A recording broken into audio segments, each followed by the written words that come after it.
Havendo um número legal, invocando a Deus pela grandeza da pátria e a paz entre os homens, dou por aberta a sessão. Convido a nobre vereadora Tereza Berger para proceder à leitura da ata da sessão anterior. Ata da 85ª Sessão Ordinária, em 11 de outubro de 2018. Presidência dos senhores vereadores Jorge Felipe, presidente, Tânia Bastos, primeira vice-presidente, e a convite Rocal e Ítalo Ciba. Às 14 horas, com a presença dos senhores vereadores Wellington Dias, Ítalo Ciba, Rafael Luiz de Freitas, Vera Lins, Paulo Pinheiro, Tereza Berger, Babá e Rocal 8, assume a presidência o senhor vereador Rocal, a convite, e ocupa o lugar de secretário a senhora vereadora Tereza Berger, a convite.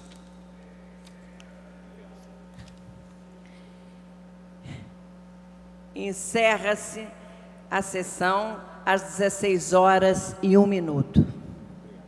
Aprovada a ata, passa-se ao grande expediente. O primeiro orador inscrito é o nobre vereador Paulo Pinheiro, que dispõe de 10 minutos.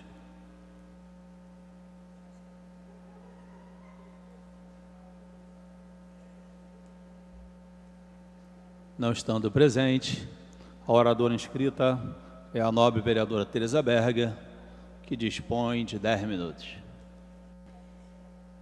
Senhor presidente desta sessão, senhores vereadores e vereadoras, funcionários, o que me traz especialmente a esta tribuna é que ontem foi um dia muito especial, o Dia dos Professores, e eu também sou professora. E a gente vê com muita tristeza que os nossos mestres, infelizmente, continuam na mesma situação de sempre, com ínfimos salários, condições péssimas de trabalho, muitas vezes até sendo agredidos pelos alunos, nós já vimos isso. Então, é de nos deixar muito tristes. Logo, o professor, que eu diria que é a classe mais importante de uma nação. É ele o responsável pela formação dos nossos jovens, pela formação de novas gerações.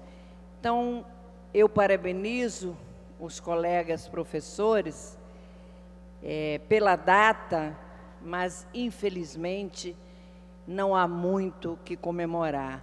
Há que comemorar, sim, a dedicação, o amor que eles dedicam à causa. Isto realmente é muito gratificante, eu até diria. Nós vemos tanta gente aí, tantos colegas queridos, como eu já disse, com salários tão insignificantes, mas numa dedicação ímpar. Então, meus parabéns a todos, que eles nunca percam a fé e a esperança em que um dia a classe possa ser reconhecida e valorizada. Queria também, senhor presidente, abordar uma questão que a cada dia me deixa mais preocupada. Eu espero que no final do processo eleitoral, escolhido o novo presidente, escolhido o novo governador, o nosso país possa ter momentos, viver uma situação mais tranquila, porque os atos de violência que vêm sendo praticados Brasil afora são realmente lamentáveis, são tristes e eu até diria preocupantes. Eu rezo para que, terminado o processo eleitoral, esses ânimos acirrados, esses radicalismos que vêm se manifestando, eles possam definitivamente se acalmar e que o nosso país entre num processo de tranquilidade, de paz, de amor, de construção de uma sociedade melhor. Eu vi, por exemplo, uma capela, a Capela São Pedro da Serra, em Nova Friburgo, ser totalmente pichada com suásticas. Uma manifestação nazista, esse regime covarde, cruel, à volta da suástica, que é proibida por lei, sim. Os responsáveis pelo desenho desse símbolo maldito, como eu chamo, eles podem ser punidos com prisão que vai de 2 a 5 anos. Então isso me preocupa muito. A jovem lá no Rio Grande do Sul, que teve uma suástica marcada, desenhada, com canivete em seu corpo, e depois ainda vem um idiota, eu até infelizmente vou ter que usar essa expressão, de um delegado dizer que aquilo não era uma suástica, que a perna não sei o que estava virada ao contrário. É brincadeira, é uma total falta de responsabilidade, é uma total falta de amor. Vocês já imaginaram o que essa jovem sentiu?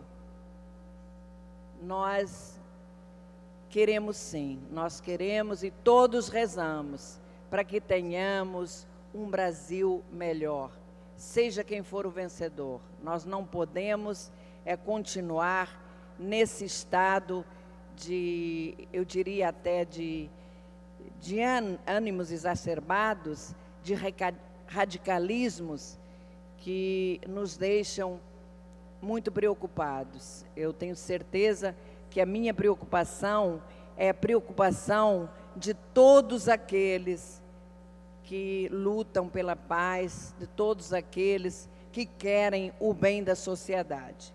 Por último, senhor presidente, também não poderia deixar de fazer um registro aqui bastante lamentável.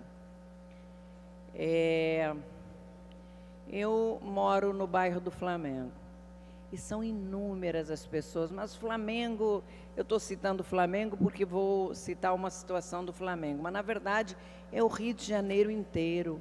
O Rio de Janeiro inteiro está abandonado, entregue à própria sorte.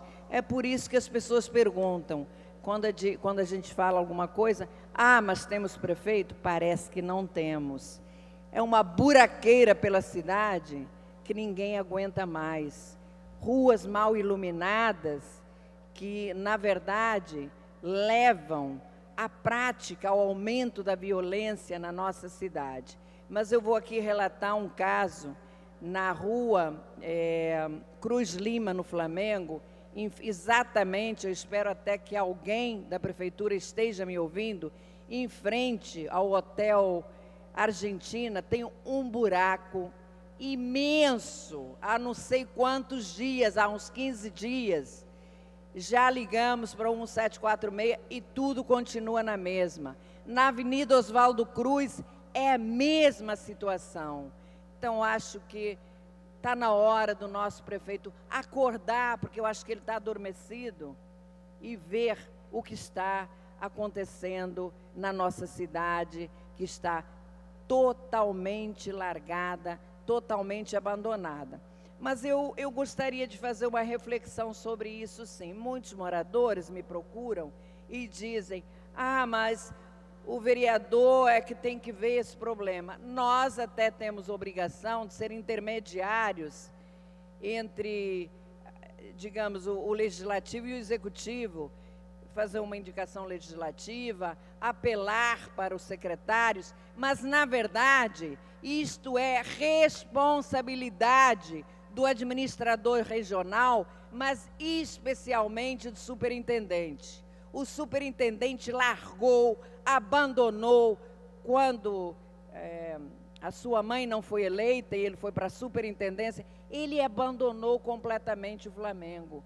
Botafogo, Catete, Laranjeiras, está tudo largado e abandonado. Então, eu quero deixar aqui muito claro, eu sei que tem moradores do Flamengo que devem estar me assistindo, mas isto é responsabilidade, sim, do superintendente que não faz aquilo que deveria fazer. Nós hoje temos 18 ou 19 superintendentes, veio a história que íamos diminuir custos, tínhamos no governo passado do Eduardo Paes 7 subprefeituras, hoje temos, podemos dizer, acho que já são 19, eram 18, parece que já são 19. Então, é um absurdo, é função do superintendente, sim. Eles procuram transferir a responsabilidade para nós, vereadores, mas eles ganham, tem o salário deles mensal, tem uma assessoria exatamente para representar a prefeitura. Eles são o braço da prefeitura na região. Lamentável que as coisas estejam assim, e isto prova que o nosso prefeito não soube escolher pessoas capacitadas, interessadas, entusiasmadas com a gestão pública. Muito obrigada, senhor presidente. O próximo orador inscrito é o nobre vereador Leandro Lira, que dispõe de 10 minutos. Presidente, muito boa tarde, presidente, senhoras e senhores vereadores. Presidente, que eu venho a essa tribuna aqui na tarde de hoje para falar do veto que o governador do estado fez, a mudança que a Assembleia colocou no projeto de lei que autorizava a privatização da SEDAI. E o veto do governador vai ser discutido nas próximas semanas e, ao que tudo indica, há um entendimento da maioria da Câmara de Deputados da Assembleia Estadual para derrubar a autorização, no caso, da privatização da companhia. E é uma coisa muito clara, nesse momento, que isso afeta diretamente o plano de recuperação fiscal do Estado, por uma simples questão de descumprimento contratual. Porque quando você chega e toma um empréstimo, dando como garantia as ações da empresa, o que foi feito por parte do governo do Estado, e é sempre importante lembrar que o governo do Estado do Rio de Janeiro estava quebrado. O Estado do Rio de Janeiro está numa situação muito pior que a Prefeitura também tem as suas receitas decaindo, não tem conseguido manter em dia a sua folha de pagamento, está com dificuldade para honrar o 13º, mas o Estado do Rio de Janeiro estava muito pior, e foi justamente o acordo de recuperação que permitiu postergar o pagamento das dívidas com o governo federal, o empréstimo que foi recebido, que deu fôlego para que o Estado conseguisse colocar em dia e tentar reequilibrar as suas finanças. Mas, infelizmente, o que nós vemos hoje, com esse movimento da Assembleia, é uma extrema irresponsabilidade política. Irresponsabilidade porque isso afeta diretamente não só o plano de recuperação com o governo federal, mas também todo e qualquer futuro empréstimo, toda e qualquer futura tratativa que envolva as finanças do Estado do Rio de Janeiro. Porque como pode se ter segurança com um governo, com uma Assembleia que sequer é capaz de manter aquilo que fora acordado? E quando a gente fala de privatização da SEDAI, e aqui existe muita desinformação em torno disso, né? Existe um argumento muito claro de que água é um bem inestimável, como se a privatização da empresa fosse piorar os serviços. Se você pegar Niterói, por exemplo, que tem os melhores indicadores de saneamento básico do estado do Rio de Janeiro, quem cuida dos serviços de saneamento de Niterói é uma empresa privada.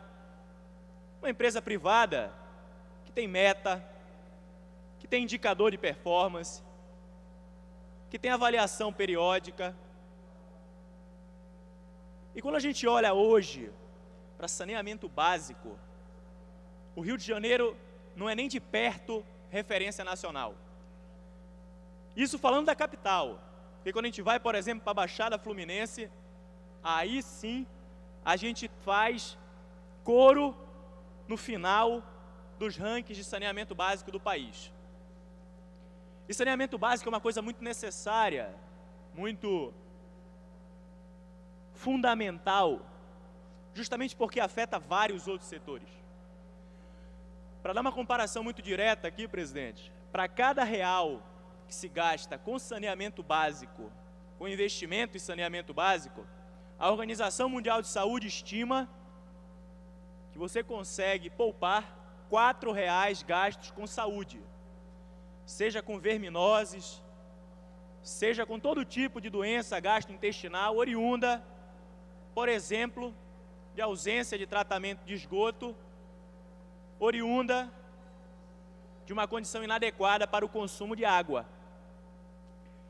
E quando se fala de privatização dos serviços de saneamento no Rio de Janeiro, o que se busca justamente é uma alternativa. Porque, por exemplo, um estado quebrado como é o do Rio de Janeiro, com uma deficiência enorme em termos de tratamento, coleta de esgoto, como que o Estado fará para levantar os recursos que precisa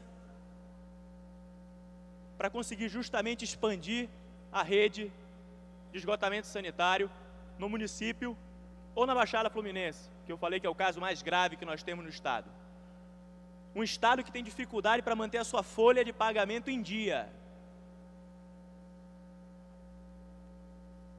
Agora, obviamente, que se o Estado não tem a capacidade para realizar os investimentos, uma das alternativas é que você vá e busque um parceiro privado. Vá ao mercado privado e procure interessados, tanto em assumir quanto em investir no setor, tudo com regras bem delineadas, um marco regulatório sólido, segurança jurídica, segurança institucional, coisa que a Alerj hoje está dando um passo atrás, porque quem é o ente, a empresa, a instituição privada que vai se arriscar a atuar em um setor como de saneamento básico, em que existe uma presença massiva do Estado, seja através de regulação, seja através de legislações específicas para o setor, quem que vai se aventurar tendo uma Assembleia, tendo um governo do Estado que sequer cumpre aquilo que foi claramente acordado. E é justamente essa capacidade de alavancar investimentos que faz com que esse modelo seja tão propício para ser pensado hoje no Rio de Janeiro. Porque, como eu falei, nós temos tanto o problema, a necessidade do serviço, a necessidade do atendimento à população, e do outro lado nós temos a dificuldade para angariar os recursos. Eu acho que é fato público e notório que nós não conseguimos vencer os desafios que nós tínhamos. Quando você pega, por exemplo, Queimados, que está entre as 10 últimas posições, se você pega, por exemplo, as comunidades da cidade do Rio de Janeiro, todas com um sistema de saneamento extremamente deficitário. E aí, como eu falei, o impacto ele se vê ali na frente, porque quem não corrige na origem paga o preço lá na frente. Paga o preço no posto de saúde, com os custos aumentando do sistema de saúde do país. Paga o preço na educação, porque uma das principais causas de absenteísmo para criança na escola é justamente doenças do trato intestinal, verminoses. E aí o garoto deixa de ir para a escola, justamente porque, por vezes, tem próximo da sua casa algum córrego sendo despejado, não tem água potável para devidamente tratada para o consumo. Isso afeta a educação do garoto diretamente. Isso impacta o turismo, porque não precisa nem falar quem é que vem visitar uma cidade onde as suas praias estão cada vez menos limpas. E afeta, por fim, todo o comércio, toda a indústria, porque de maneira direta ou indireta, todos acabam sendo prejudicados por condições inadequadas de saneamento básico. E aí, justamente, uma das alternativas que nós tínhamos no país, e aqui vale dizer que fruto de muita oposição fortemente ideológica acerca desse processo de privatização, que nem é uma privatização de fato no caso de saneamento básico, porque se trata de uma concessão pública. Você concede a um parceiro privado a prestação dos serviços por tempo determinado, e como se trata de um monopólio natural, precisamente porque não pode ter competição em saneamento básico, ninguém sai por aí abrindo dutos e abrindo N estações de tratamento de esgoto para poder competir umas com as outras. É um monopólio natural e, por isso, invariavelmente, vai existir, em algum grau, uma ingerência do governo, seja sobre a tarifa cobrada, seja sobre os indicadores de desempenho, seja sobre as cláusulas contratuais, existirá. Então não se trata de uma privatização no sentido ortodoxo do termo, mas sim uma concessão com diversas ressalvas e garantidores para o desempenho, mas que infelizmente a gente vê esse tipo de alternativa cada vez mais longe, fruto, por exemplo, de insegurança jurídica e de irresponsabilidade política. Essa era a questão. Muito obrigado, presidente. O próximo orador inscrito é o nobre vereador Paulo Pinheiro, que dispõe de 10 minutos. Senhor presidente de trabalhos, vereador Rocal, senhores vereadores presentes,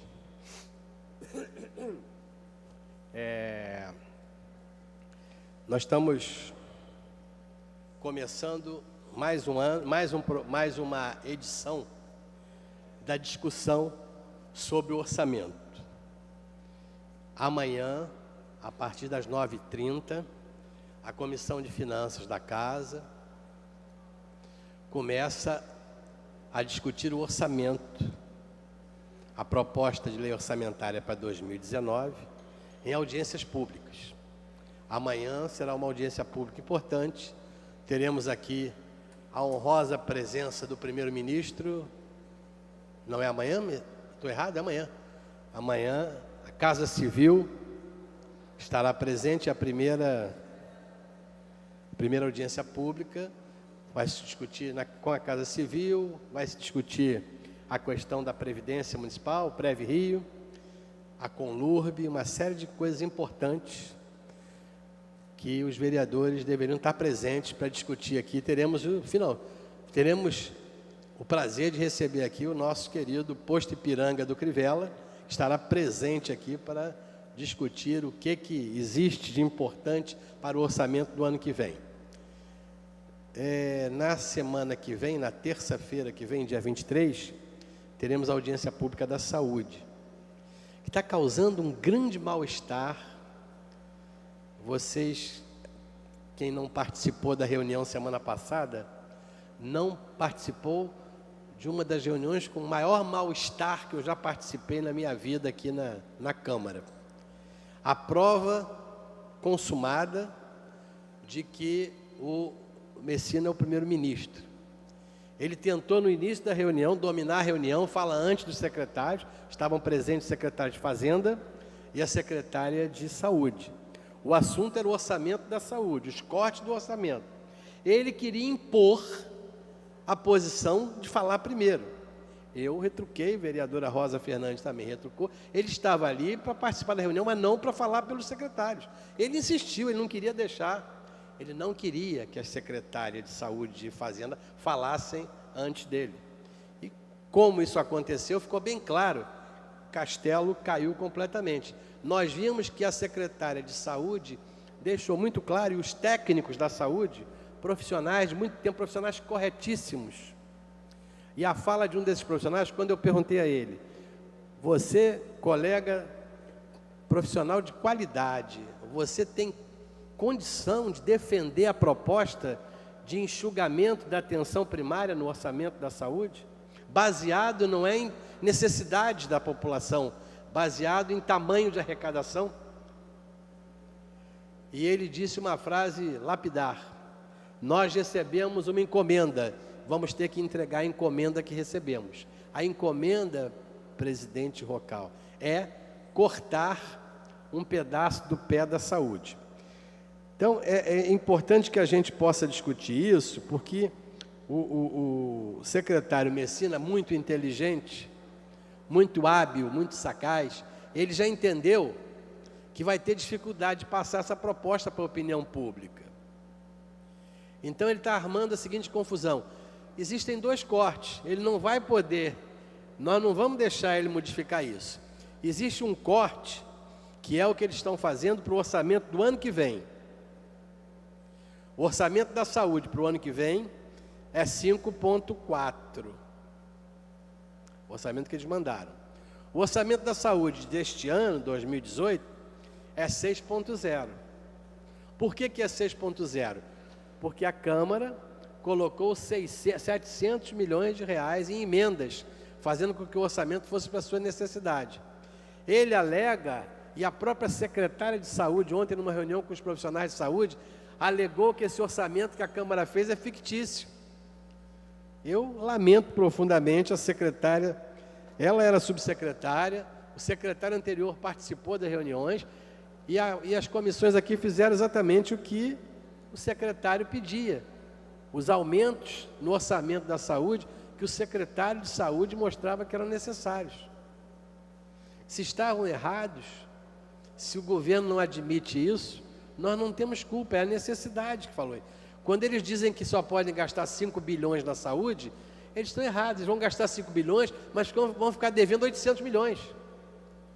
E os senhores têm que entender a situação, com essa confusão da eleição, as pessoas estão se esquecendo um pouquinho do sofrimento que está havendo na área da saúde.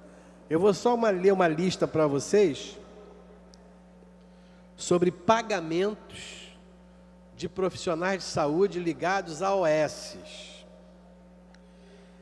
A cidade é dividida em áreas de planejamento. A coordenação da área 1, que é São Cristóvão e Centro, os profissionais que são contratados por OS trabalham em clínicas da família, UPAs, etc., ou hospitais terceirizados.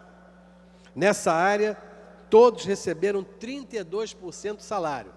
Entendam bem, a prefeitura, através das OS que ela contratou, na área 1 da cidade, na área do centro, só pagaram 36% do salário das pessoas que continuam trabalhando. Na área 2.1, que é a Zona Sul, o pagamento foi integral para quem recebe até R$ 2.700. A partir daí, ninguém recebeu mais nada. Quem ganha mais de 2.700, zero de salário. Na área da Tijuca, privilegiada, pagamento integral. Na área 3.1, bairros da Leopoldina, Ilha do Governador, pagamento integral para quem recebe até R$ 4.000. Quem ganha acima disso, recebeu 36% do seu salário.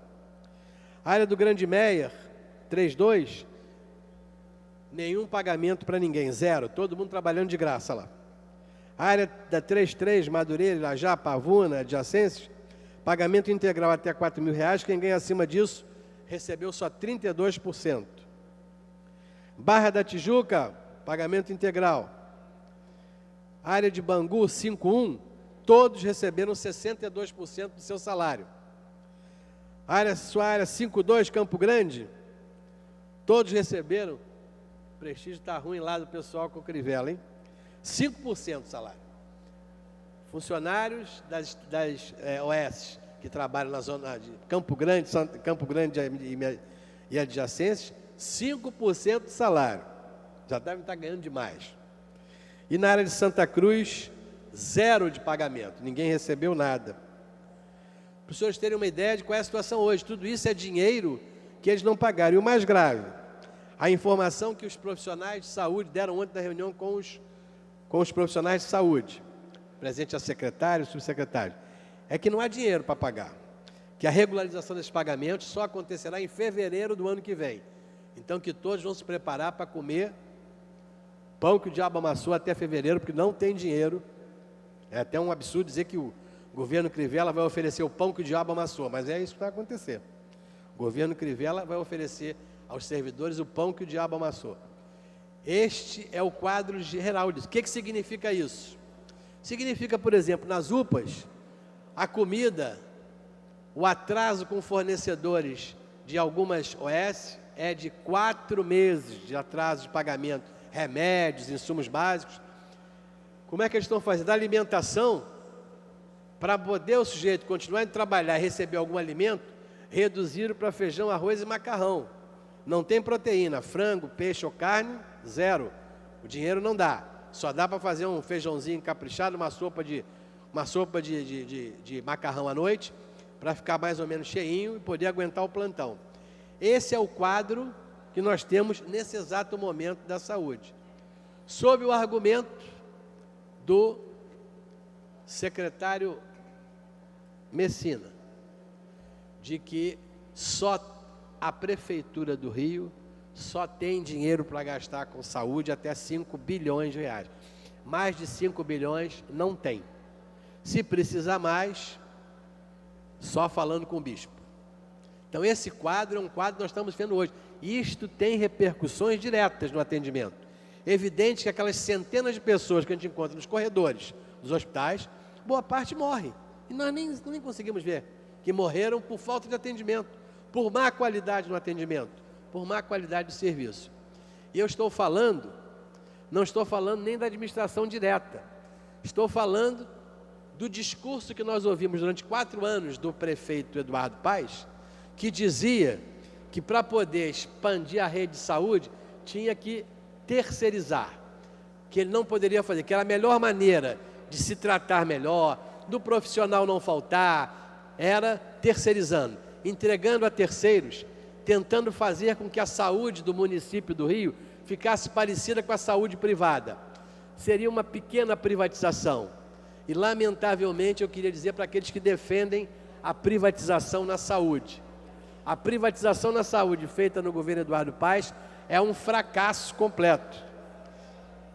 Vai pior do que a saúde que continua estatal no mesmo governo. Portanto, senhores, para encerrar, nós temos a oportunidade, aqui na casa, de conversar, cobrar, arguir o governo desse genocídio que ele está dominando, comandando na cidade do Rio de Janeiro. Eu não tenho dúvidas que nós nunca, em momento algum, atravessamos uma situação tão constrangedora. Nem na época da falência da prefeitura, em 1989, nós tivemos um problema tão grave quanto temos agora.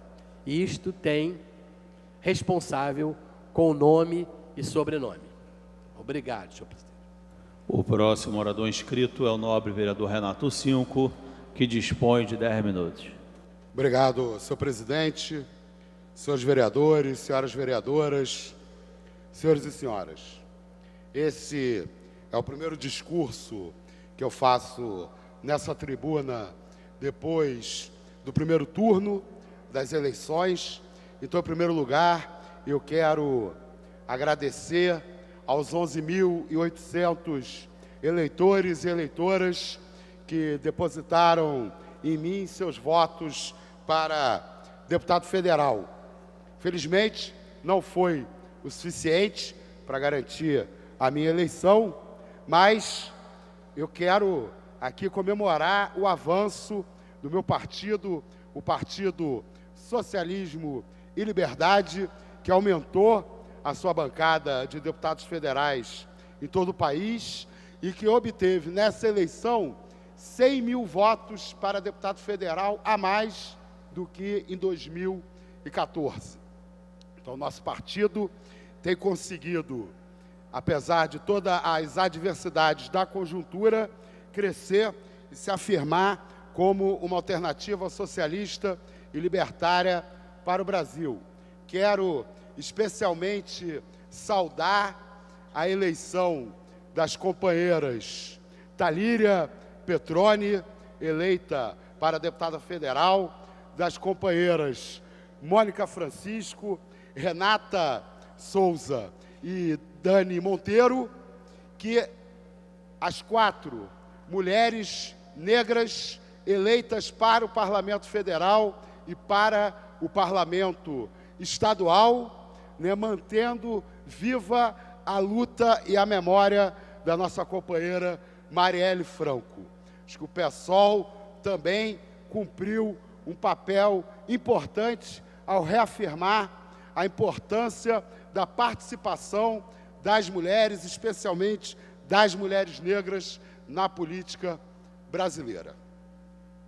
Por outro lado, senhor presidente, senhores vereadores, senhoras vereadoras, eu não posso esconder que estou extremamente preocupado com o segundo turno das eleições presidenciais no Brasil. As pesquisas indicam que elegeremos um fascista para a presidência da República. Um homem que diversas vezes declarou o seu apoio à ditadura militar, que uma vez criticou a ditadura militar, mas porque ela tinha que ter matado mais, porque torturou e não matou. Um homem que faz questão de o tempo inteiro manifestar, né, o seu apreço, a sua admiração por um dos maiores torturadores do Brasil, que foi o Coronel Ustra. O candidato a presidente, que durante a campanha eleitoral fala em fuzilar os seus adversários. Aliás, não só ele, alguns dos seus candidatos eleitos ao parlamento pelo país têm falado claramente em varrer a bala à esquerda. O próprio candidato, no seu discurso, comemorando a vitória no primeiro turno, falou em acabar com todo o ativismo social do país. Não são bravatas, senhores vereadores e senhoras vereadoras. O pensamento do Jair Bolsonaro tem o DNA da extrema-direita. As correntes políticas, as concepções políticas, elas têm seu DNA, têm sua história. E nós precisamos ter sabedoria, ter clareza, ter informação suficiente para extrair lições da história. A eleição para a presidência da República de um sujeito que tem no seu DNA político a extrema-direita é muito perigoso para o futuro do nosso país. A extrema-direita, ela tem a sua origem na resistência da nobreza e da aristocracia às revoluções burguesas do século XVII e do século XVIII. São descendentes daqueles representantes do antigo regime que resistiram à ascensão do capitalismo. E no seu DNA político sempre esteve inscrito a negação do princípio de igualdade entre os cidadãos e as cidadãs. Sempre resistiram à Declaração dos Direitos do Homem da Revolução Francesa e depois a Declaração Universal dos Direitos Humanos de 1948, na sua essência mais fundamental, que é a afirmação de que todos nascem iguais e livres, de que todos nascem em igualdades de direitos. A extrema-direita nasce reivindicando que não somos todos iguais por natureza. Nobres e plebeus não são iguais. E ao longo de toda a sua história, a extrema-direita sempre renova quem são aqueles que são superiores e quem são aqueles que têm que ser banidos, varridos, exterminados. Plebeus, judeus, gays, lésbicas, comunistas, anarquistas, ciganos, vários já foram os grupos vítimas daqueles que afirmavam a superioridade de arianos, de patriotas, ou, como se fala agora, homens de bem. A extrema-direita nasceu da resistência ao princípio da igualdade entre todos e todas. Nasceu antiburguesa. Mas ainda, no século XIX, especialmente no século XX, a burguesia e a extrema-direita se encontraram várias vezes na história. A burguesia aprendeu a usar a extrema-direita como instrumento para a repressão política. Foi assim com Napoleão III, quando se utilizou de seus capangas e do apoio da burguesia para se impor. Luiz Bonaparte virou Napoleão III. Assim aconteceu com Mussolini, com Hitler e com vários outros na história. Normalmente, a burguesia lança a mão da extrema-direita quando tem seu poder ameaçado no país. Hoje, no Brasil, setores importantes do grande capital aderem à candidatura de Jair Bolsonaro, porque enxergam no Jair Bolsonaro a disposição de se comportar como um capitão do mato e impor com força e com violência as reformas contra os direitos dos trabalhadores e das trabalhadoras que já vem ocorrendo no Brasil nos últimos anos, mas que se precisa radicalizar. Estamos prestes a eleger um candidato que, por um lado, se apresenta como um fascista, aliás, finge que não é, mas se apresenta como um fascista, mas um fascista disposto a implementar a agenda ultraliberal que o capital deseja para o nosso país. Meu tempo já está esgotado, mas eu quero encerrar dizendo o seguinte: quando começaram os debates sobre o impeachment da presidente Dilma, eu disse aqui nessa tribuna que eu só precisava de um motivo para ser contra o impeachment da presidente Dilma. O vice-presidente é o Michel Temer. No segundo turno dessas eleições, eu só preciso de um motivo para votar Haddad 13 para presidente. O adversário é Jair Bolsonaro. Eu não quero nem discutir as qualidades e os defeitos do adversário do Jair Bolsonaro. Ele é um fascista igual ao Bolsonaro? Não, então é nele que eu voto. Qualquer candidato que tivesse ido para o segundo turno, com exceção do Cabo Daciolo, que é tão ou mais fascista do que o Jair Bolsonaro, teria o meu voto no segundo turno nessas eleições. Então eu quero aqui declarar o meu voto em Haddad 13, porque eu quero ter o direito de fazer oposição ao governo federal.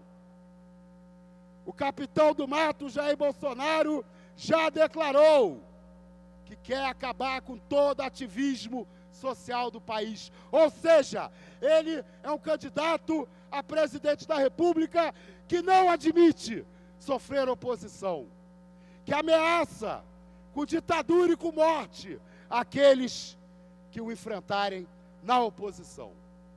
Em nome da democracia, em nome do meu direito de ser oposição, eu vou votar naquele candidato a presidente da República que eu tenho muitas discordâncias, mas que não ameaça a minha vida, nem a vida de ninguém, nem nos seus discursos, nem na prática. Haddad 13, pela democracia, fascismo não, Bolsonaro é fascista, Bolsonaro é levar o Brasil ao abismo da violência política. Agora, quero avisar aos conservadores que estão apoiando Jair Bolsonaro. Em primeiro lugar, disseram que o Hitler falava bravatas, que ao ganhar as eleições ele não faria o extermínio de judeus, nem nada daquilo, das bravatas. Ele cumpriu. Disseram que as instituições controlariam Adolf Hitler. Não controlaram. Estamos vivendo no Brasil o mesmíssimo risco. Colocar no comando do Executivo Federal alguém que diz que é preciso um banho de sangue no nosso país. A primeira onda do banho de sangue pode atingir os inimigos dos conservadores. A segunda onda do banho de sangue pode atingir os conservadores. Não se iludam. O próximo orador inscrito é o nobre vereador César Maia, que dispõe de 10 minutos.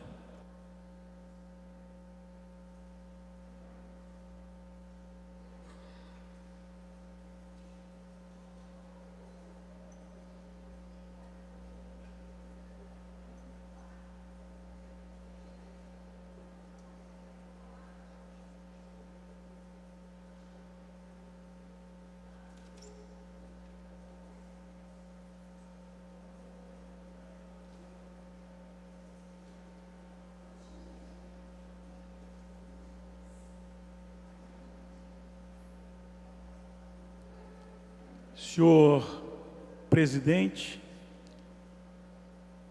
senhoras e senhores vereadores, sem querer, pelo amor de Deus, polemizar com o vereador Renato Cinco, eu só lembraria que exemplos que ele deu só puderam ser implementados, caso de Napoleão III, caso de Hitler, etc., só puderam ser implementados através do recurso ao plebiscito. Então, o recurso ao plebiscito é alguma coisa que tem que se ficar muito atento. A segunda questão é que, lembro, hoje todos nós nos abraçamos na Constituição brasileira, que é o ponto de sustentação das nossas instituições e da democracia brasileira. Eu fui constituinte, ali está a minha assinatura na Constituição brasileira. Apenas quero lembrar que o PT decidiu não assinar a Constituição, porque aquela Constituição não era suficiente para garantir direitos sociais e democracia no país. Nós estamos vendo aí, né, como correram para a Constituição e se agarram nela para dar garantias que todos nós queremos de um regime democrático no Brasil. Mas, senhor presidente, de manhã, eu leio principalmente 4 jornais, que é o Globo, Estado de São Paulo, Folha de São Paulo, e leio a primeira página do Extra e do Dia. E sempre que nessa leitura surge uma matéria que me chama atenção, eu procuro me debruçar sobre ela. Foi o que aconteceu agora no domingo. A Folha de São Paulo tem um caderno de muita qualidade, sofisticação, chamado Ilustríssima. No Ilustríssima, desse domingo, o cineasta Luiz Fernando Carvalho, ele, através de um artigo, ele chama atenção para uma questão que eu confesso que não tinha atentado a ela. O livro que ele cita, eu li, reli.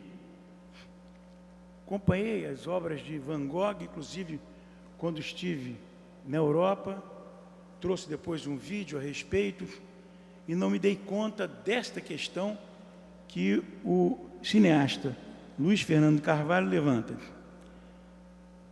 Eu destaquei trechos, para não ser um artigo muito grande, para colocar no meu blog.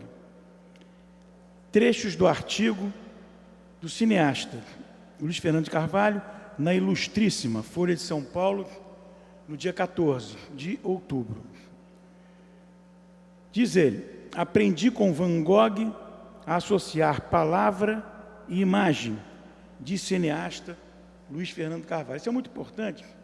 A gente acompanha uma campanha eleitoral como essa.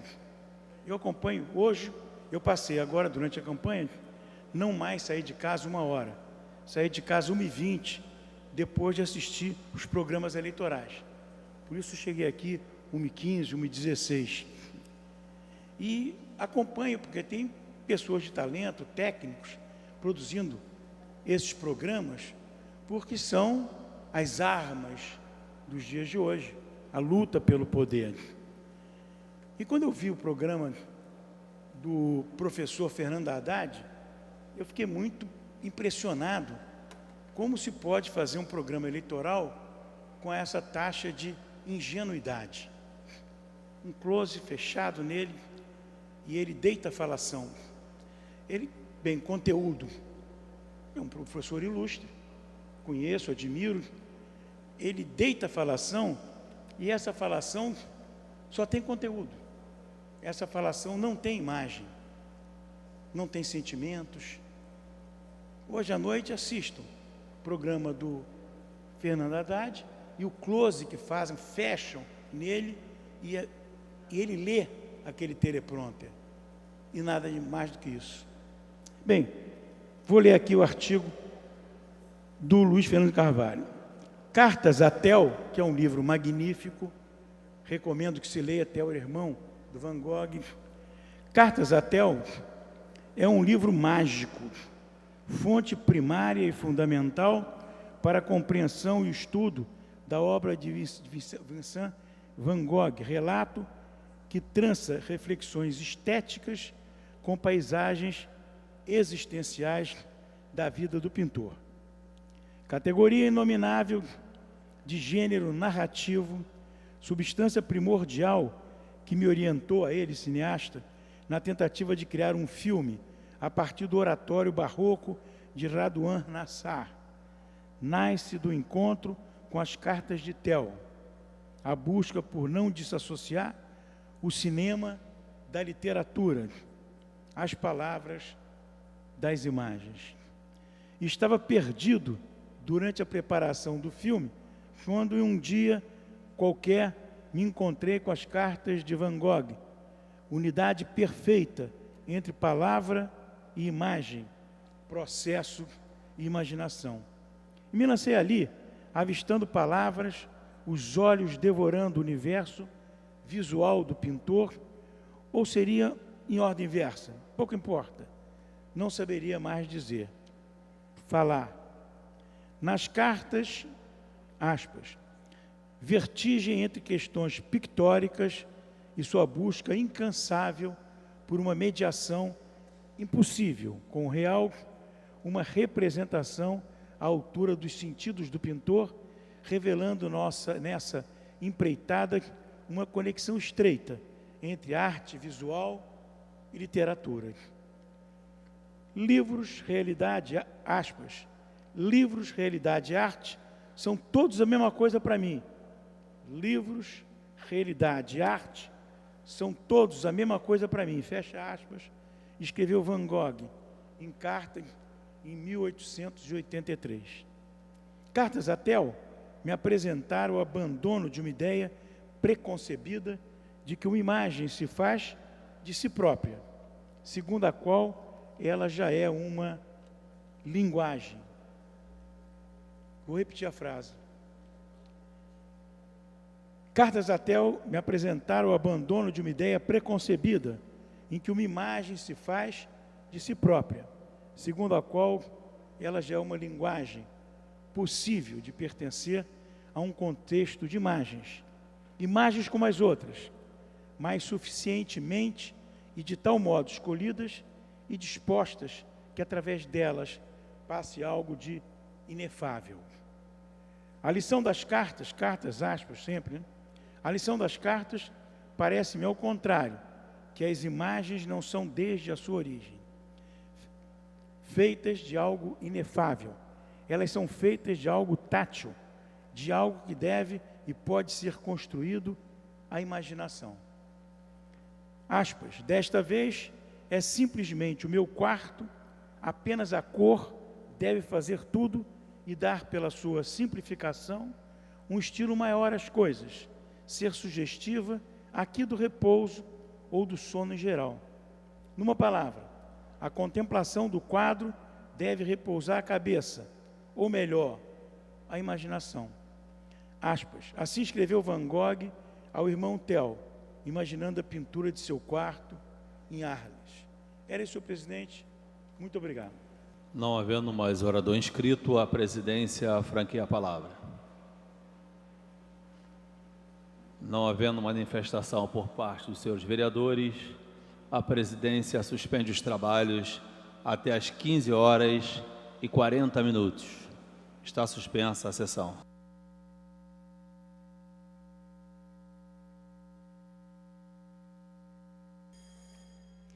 Está reaberta a sessão. Terminada a primeira parte do grande expediente, passa-se a segunda parte. O orador inscrito é o senhor vereador Tarcísio Mota, que dispõe de 20 minutos.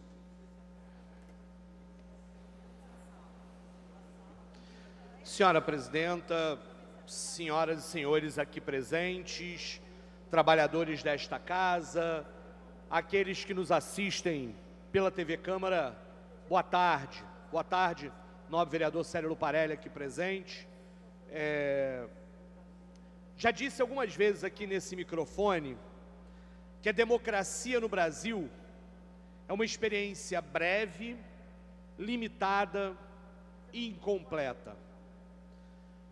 Acontece que esta experiência breve, limitada e incompleta, no ano de 2018, está sob severa e grave ameaça. Mas o que seria isso que está sob ameaça? Me permitam recorrer a um pouco do conhecimento histórico, talvez vício de um professor. Inventada pelos atenienses, a grande questão democrática sempre foi como dar poder ao povo, como fazer do povo aquele que detenha o poder, como impedir as mais diferentes formas de tirania, de ditadura. Essa sempre foi a questão da democracia para os atenienses. Por exemplo, é neste momento em que eles inventam formas de garantir aos cidadãos pobres que pudessem participar da Assembleia. A resposta para a pergunta de como dar poder ao povo para os atenienses foi a criação de uma Assembleia. É claro que o povo para os atenienses não incluíam as mulheres, nem os estrangeiros, nem os escravos, mas a Assembleia, a Ágora, o espaço do debate livre, era o espaço da participação direta do povo. A democracia foi ressignificada por franceses e estadunidenses no final do século XVIII. Neste momento, a democracia e o centro da democracia foi deslocado da Assembleia, da Ágora, para as eleições. Há um deslocamento do centro das decisões. A escolha de representantes vira o centro da democracia. O problema é que, muito bem, a gente sabe disso, a existência de escolhas de representantes, a existência de eleições, embora seja um marco da democracia, elas não são garantia por si só de que o poder permaneça com o povo. Na história brasileira, estão repletas da existência de eleições onde o povo esteve excluído. No Brasil Império, por exemplo, uma sociedade escravista, as eleições eram até regulares, mas só votavam os homens bons, aqueles que detinham fazendas, terras, dinheiro. As mulheres, os pobres, o povo não votava. Portanto, eram eleições numa sociedade profundamente antidemocrática. Na Primeira República, que alguns chamam de República Velha, mais uma vez, as eleições foram regulares, mas a exclusão de analfabetos, de mulheres e o coronelismo foram mecanismos que controlavam as eleições para permitir que os senhores de terras e gentes continuassem a exercer o poder sem deixar que o povo participasse dessas esferas. Na verdade, era o poder exercido sobre o povo. Só que o povo não assiste a tudo calado, não assiste a tudo resignado. A resistência, a revolta, a indignação sempre estão lá. Podem estar em grandes revoltas, como a cabanagem, a balaiada, a guerra de Canudos, a guerra do Contestado, ou até mesmo nas tentativas de forçar a política institucional a alargar a democracia. É isso que explica a conquista do voto feminino em 1993, ou até mesmo em 1933, ou até mesmo a disputa eleitoral entre integralistas e aliancistas lá em 1935, 36. O problema é que o povo também não joga esse jogo sozinho. Senhora presidente, em 1937, Getúlio Vargas dá um golpe para impedir que eleições livres aconteçam, para iniciar uma das nossas primeiras ditaduras, que vão até 1945, que atravessam o contexto da Segunda Guerra Mundial. Vivemos então, os livros de história assim o dizem, o tal período democrático, de 45 a 64, onde as mulheres já votavam, os analfabetos não, mas onde havia uma determinada liberdade partidária, até a página 2 ou 3, porque o Partido Comunista Brasileiro, que concorreu às eleições em 45, e aqui neste plenário teve deputados federais eleitos, participantes, foi cassado, tão logo a lógica da Guerra Fria criava medo, um medo irracional sobre os chamados comunistas. Então, até mesmo no tal período democrático, nossa democracia foi limitada, incompleta, mesmo quando falamos da questão da realização de eleições livres. Que dirá da ditadura militar, que agora alguns querem chamar de movimento? Não, ditadura militar. Enquanto os porões da ditadura torturavam aqueles que ousavam questionar o regime, continuavam a existir eleições regulares entre o Partido do Sim e o Partido do Sim Senhor, entre MDB e Arena, quando mesmo nesse sistema limitado, ainda mais limitado, as eleições ameaçaram desestabilizar o regime, criaram os senadores biônicos para garantir a manutenção do poder dos mesmos de sempre.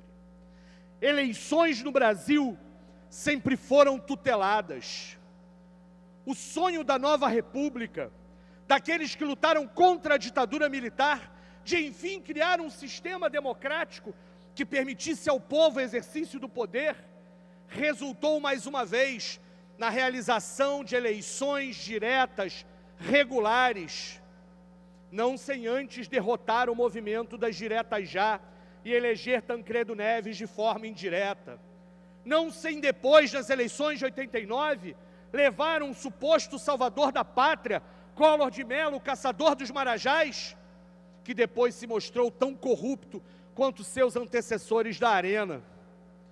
E mais uma vez, professor Célio Luparelli, a democracia brasileira foi tutelada com a manutenção do financiamento empresarial de campanha, com regras eleitorais que sempre privilegiaram os de sempre manterem o poder. E durante 30 anos, nosso povo votou e não teve educação pública de qualidade, e não teve saúde pública de qualidade, e o transporte continuou caro e ineficiente, e a segurança não resolvida, e os casos de corrupção, sejam de Fernando Henrique Cardoso comprando a reeleição, seja o mensalão ou o petrolão dos governos Lula e Dilma, e os casos de corrupção seguiram se sucedendo um atrás do outro, cada vez mais noticiados, cada vez mais emblemáticos, cada vez mais parecendo envolver a tudo e a todos. Chegamos, portanto, diante do nosso impasse. Chegamos diante do nosso impasse em que vivemos uma democracia incompleta, limitada, breve, que não deu conta de resolver os problemas do anseio do nosso povo. Numa sociedade que manteve os privilégios, que manteve uma desigualdade brutal, que não resolveu seus principais desafios. E como num jogo de manipulações, o nosso povo é levado a crer que não é a democracia que vai resolver os nossos problemas. Muito pelo contrário, estamos diante de um candidato à presidência da República que defende claramente a ditadura, a tortura, a violência, que por trás de um discurso que diz se dizer honesto, defende a tortura, a violência, a ditadura.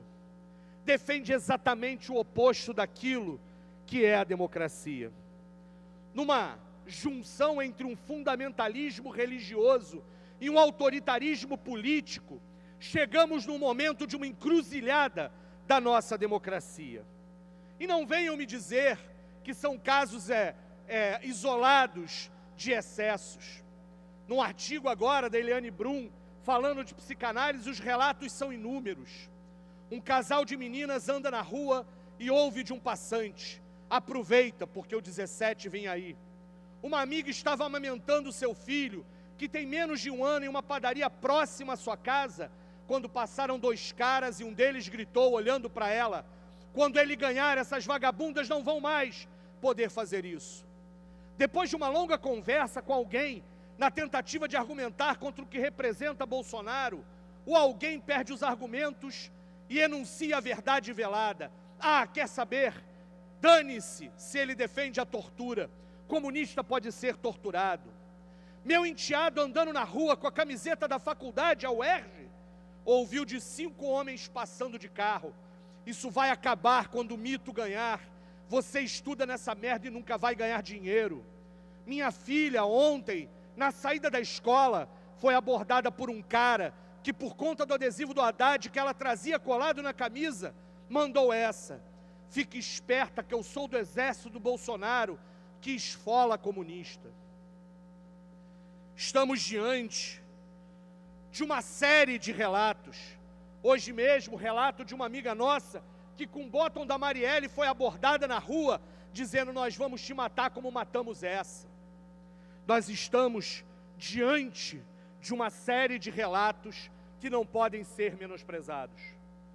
Vladimir Safatli, professor da USP, escreveu, na minha opinião, 2 parágrafos sintéticos sobre isso, sobre a responsabilidade desta candidatura e sobre a nossa responsabilidade diante disso. Mas o que esperar de alguém cujo símbolo de campanha é uma arma apontada, que volte a colocar esquadrões da morte na periferia, como em sua amada ditadura, que permaneça igualmente indiferente quando seus seguidores organizarem grupos para caçar comunistas ou corrigir homossexuais? É este o homem que age em nome da ordem do progresso? Seus seguidores dizem que a violência é direcionada apenas a bandidos. O problema é que bandido para o senhor Bolsonaro é, no final das contas, todos aqueles que não pensam como ele e se recusam os pretensos valores que esse senhor defende. Ou seja, sua união do país será feita sobre os cadáveres dos oponentes e sobre a violência contra os descontentes, como não podia deixar de ser em sua amada ditadura. Nós não podemos ficar omissos diante do que está ocorrendo. É uma escalada da violência na política, uma escalada da violência da política que inclui o assassinato de Marielle, os tiros contra a caravana do Lula, a própria facada em Jair Bolsonaro.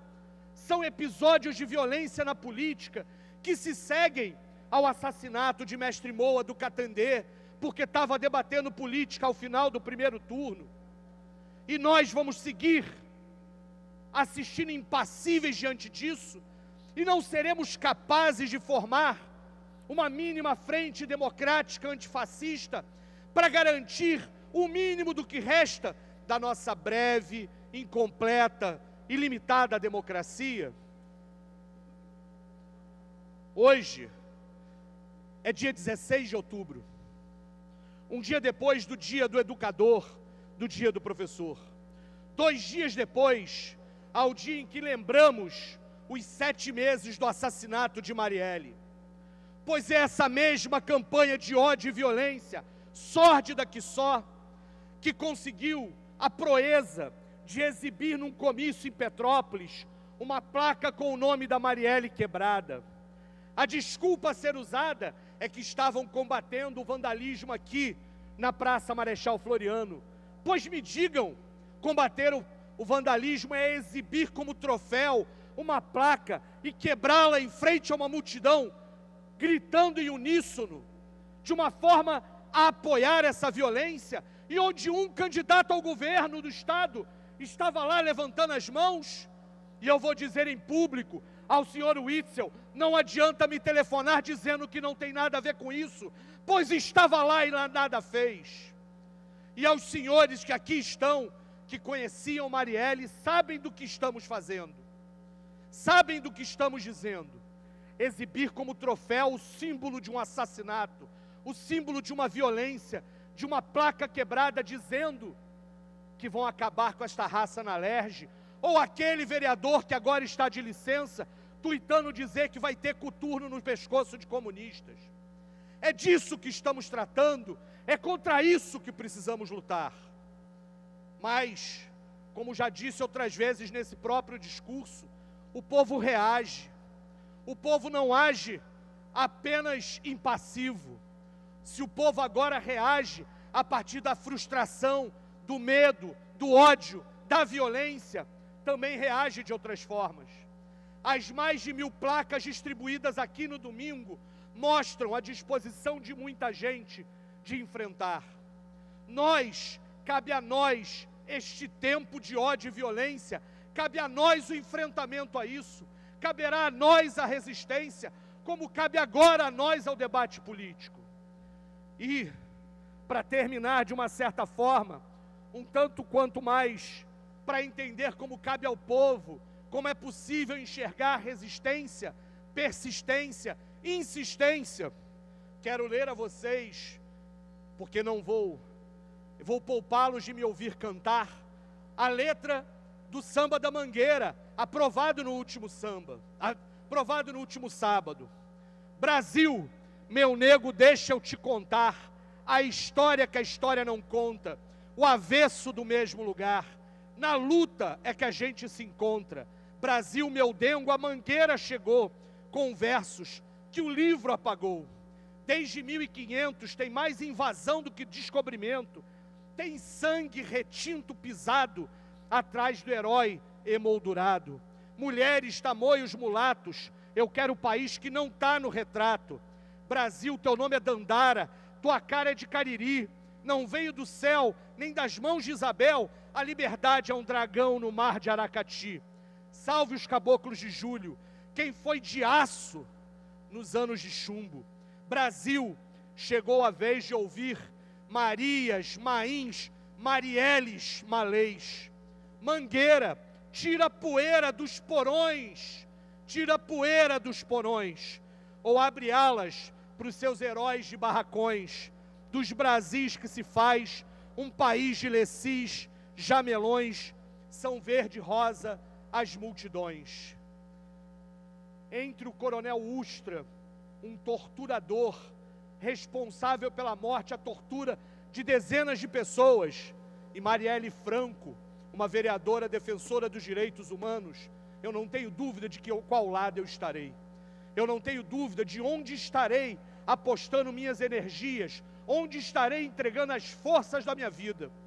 Cabe a todo o resto das pessoas se examinarem sua consciência e perceberem de que lado estarão, do ódio, da violência, da tortura ou da democracia, da busca por igualdade, da busca por liberdade. Essa é a escolha que nos colocam agora, no dia 28 de outubro, sem dúvida alguma, mas para além dele, certamente e independente do resultado das eleições. Marielle presente, Marielle vive. Esgotado o tempo destinado ao grande expediente, passa-se ao prolongamento. A mesa dará ciência das proposições recebidas. Requerimento número 868 de 2018, que requer a mesa diretora, vereador Wellington Dias. Requer a mesa diretora a concessão do conjunto de medalhas de mérito Pedro Ernesto ao padre Roberto dos Santos Pereira, pároco da Capela São João Batista, em Campo Grande, no Rio de Janeiro. Os senhores vereadores que aprovam permaneçam como estão. Aprovado.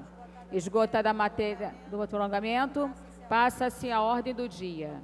Com a palavra pela ordem, a vereadora Rosa Fernandes. Senhora presidente, senhoras e senhores vereadores, fui surpreendida no dia de ontem com um quadrinho de animação do site da Prefeitura do Rio de Janeiro, que fala sobre a verdade em relação à saúde. E nesse texto, eles dizem o seguinte: os vereadores incluíram uma previsão de mais de 700 milhões no orçamento de 2018, mas esse dinheiro não veio. Desde quando essa casa coloca valores no orçamento? E não veio de onde? Daqui? Será que a prefeitura estava esperando que a casa mandasse dinheiro? Tudo que foi trabalhado em termos de números, de valores do orçamento, foi trabalhado em cima de dados enviados pela própria prefeitura. E se a antiga secretária de Fazenda embutiu valores, embuchou valores no orçamento que não eram verdadeiros, a responsabilidade não é dessa casa. A responsabilidade são dos incompetentes que não sabem fazer um planejamento e superestimaram os números que vieram para cá. E nós, durante todas as reuniões, alertamos a secretária: esses números estão superestimados. Secretária, esses números não são verdadeiros. Vocês não vão alcançar esses valores. Mas a secretária insistia que esses valores eram viáveis e que eles aconteceriam. Se os valores não chegaram, é porque não souberam trabalhar. E, mais uma vez, a incompetência prevalece. E aí, senhor presidente, eles continuam dizendo: para não estourar as contas, a prefeitura não pôde gastar 700 milhões porque esse dinheiro só existia no papel da prefeitura, não era no papel da Câmara.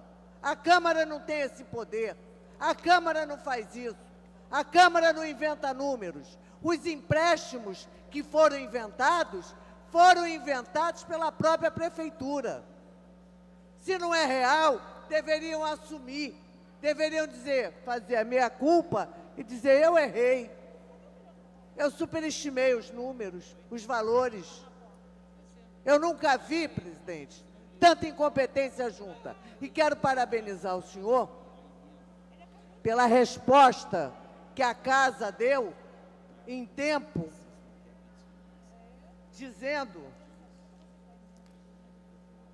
no último item, reforçamos que a Câmara Municipal, através de suas comissões permanentes, continua atuando para a adequação do orçamento da Secretaria de Saúde, permitindo a execução e manutenção dos seus serviços para a população carioca, evitando desemprego e desassistência de milhares de pessoas.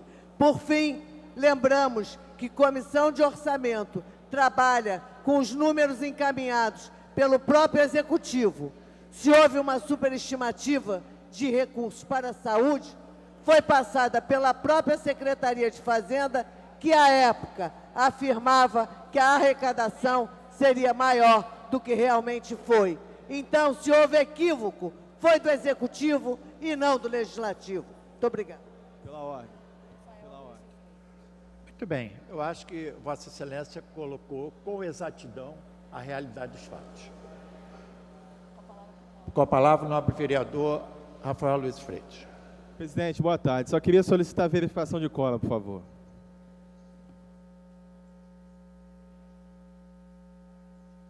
Solicitada a verificação. Solicito, senhores vereadores, tomem assento em suas bancadas. Primeira bancada. 1, 2, 3, 4, 5, 6, 7, 8, 9 senhores vereadores. Segunda bancada. Nenhum. Terceira bancada.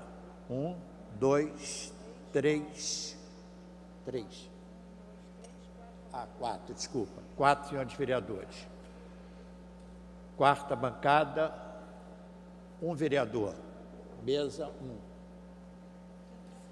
15 senhores vereadores. Não há quórum para prosseguimento do trabalho. A presidência, antes de encerrar a presente sessão, convoca sessão ordinária para amanhã às 14 horas.